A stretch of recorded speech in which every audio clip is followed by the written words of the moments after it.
नमस्कार. मधुमेहामध्ये blood sugar control करणं हे सगळ्यात मोठं चॅलेंज असतं नाही का? पण गंमत म्हणजे याचं उत्तर आहे ना आपल्याच किचनमध्ये दडलेलं आहे. आज आपण हेच पाहणार आहोत की नक्की कोणते पदार्थ टाळले की एक हेल्दी आयुष्य जगता येऊ शकतं. चला तर मग सुरू करूया. पण पुढे जाण्याआधी एक छोटासा प्रश्न. आपल्या रोजच्या जेवणात नकळतपणे असे काही पदार्थ येतात का जे आपली शुगर लेवल वाढवत असतील? विचार करण्यासारखी गोष्ट आहे. कारण आज आपण अशाच काही पदार्थांबद्दल बोलणार आहोत जे सवयीचे वाटतात पण ते धोकादायक असू शकतात. म्हणूनच हा विषय शेवटपर्यंत समजून घेणं खूप महत्वाचं आहे.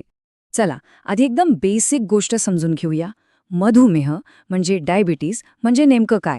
अगदी सोप्या शब्दांत सांगायचं झालं तर ही एक अशी कंडिशन आहे जिथे आपलं शरीर रक्तातल्या साखरेला म्हणजे ग्लुकोजला नीट मॅनेज करू शकत नाही आणि त्यामुळे होतं काय की ही साखर धोकादायक पातळीपर्यंत वाढते.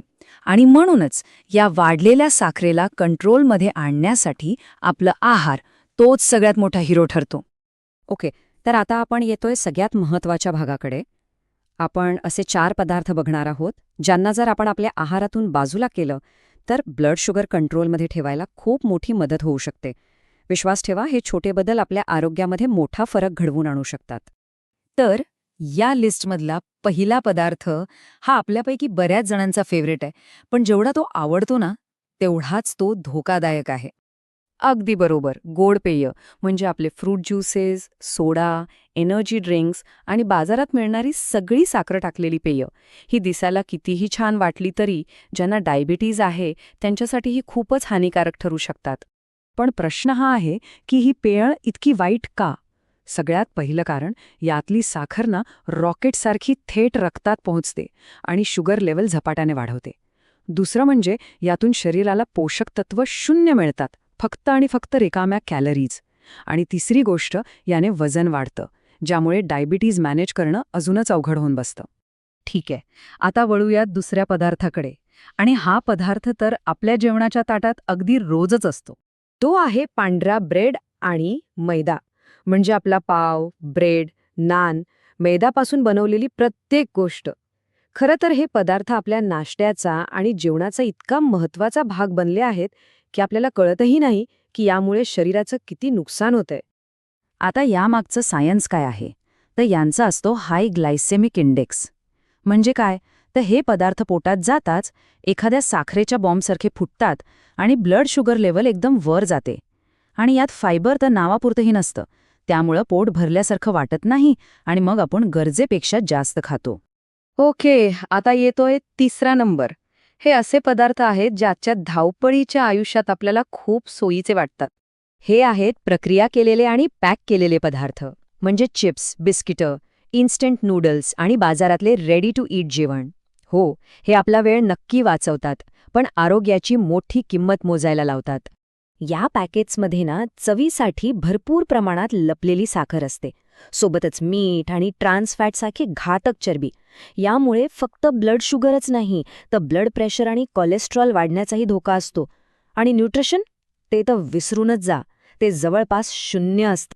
आणि आता आपल्या लिस्टमधला चौथा आणि शेवटचा पदार्थ, ज्याच्या नावानेच तोंडाला पाणी सुटतं, तळलेले पदार्थ. हो, समोसे, वडे, भजी, फ्रेंच फ्राईज. बापरे, लिस्ट खूप मोठी आहे. हे चवीला एकदम भाली लागतात मान्य आहे, पण आरोग्यासाठी तितकेच हानिकारक आहेत. बघा, तळलेल्या पदार्थांमध्ये अनहेल्दी फॅट्स खूप जास्त असतात. ही फॅट्स काय करतात तर आपल्या शरीरात इन्सुलिन रेझिस्टन्स तयार करतात. आता याचा अर्थ काय? म्हणजे आपलं शरीर इन्सुलिनला प्रतिसादच देत नाही. असं समजा की आपल्या शरीरातल्या पेशींनी इन्सुलिनसाठी आपले दरवाजेच बंद करून टाकलेत आणि मग होतं काय? ब्लड शुगर कंट्रोल करणं खूपच अवघड होऊन बसतं. तर कोणते पदार्थ टाळावेत हे तर आता आपल्या लक्षात आलंय, पण गोष्ट इथेच संपत नाही. कारण हेल्दी लाईफसाठी फक्त काय खाऊ नये हे जाणून घेणं पुरेसं नाहीये, तर काय करायला हवं हेही तितकंच महत्त्वाचं आहे. कारण शेवटी डाएट हा आपल्या लाईफस्टाईलचा फक्त एक भाग आहे, नाही का? हे बघा, निरोगी आयुष्याचे हे 4 स्तंभ आहेत. पहिलं, रोज थोडा व्यायाम करा, त्याने इन्सुलिन आपलं काम जास्त चांगल्या प्रकारे करतं. दुसरं, भरपूर पाणी प्या, म्हणजे शरीरातली एक्स्ट्रा शुगर बाहेर काढायला मदत होते. तिसरं, स्ट्रेस मॅनेज करा, कारण तणाव कमी झाला की शुगर लेव्हल्स आपोआप खाली येतात. आणि चौथं म्हणजे पुरेशी झोप. ही शरीराच्या रिपेअरिंगसाठी आणि हॉर्मोन्स बॅलन्स करण्यासाठी खूप गरजेची आहे. या चारही गोष्टी मिळून एक मजबूत ढाल तयार करतात. चला, तर मग जाता जाता आज आपण काय काय पाहिलं त्याचे महत्वाचे मुद्दे पुन्हा एकदा आठवून घेऊया, म्हणजे ते कायम लक्षात राहतील. तर आपले 4 मुख्य शत्रू कोणते? 1 गोड पेय, 2 पांढरा ब्रेड आणि मैदा, 3 प्रक्रिया केलेले पदार्थ आणि 4 तळलेले पदार्थ. फक्त या 4 गोष्टींना जरी आपण कंट्रोल केलं ना, तरी ब्लड शुगर नियंत्रणात ठेवण्याच्या दिशेने आपण एक मोठी उडी मारलेली असेल. आणि शेवटी एक प्रश्न.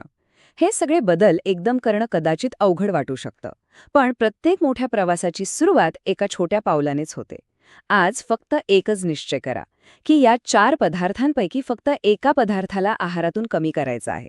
हा एक छोटासा बदल एका निरोगी आयुष्याच्या प्रवासातलं सगळ्यात मोठं यश ठरू शकतं. सुरुवात कुठून करायची हे आता आपल्या हातात.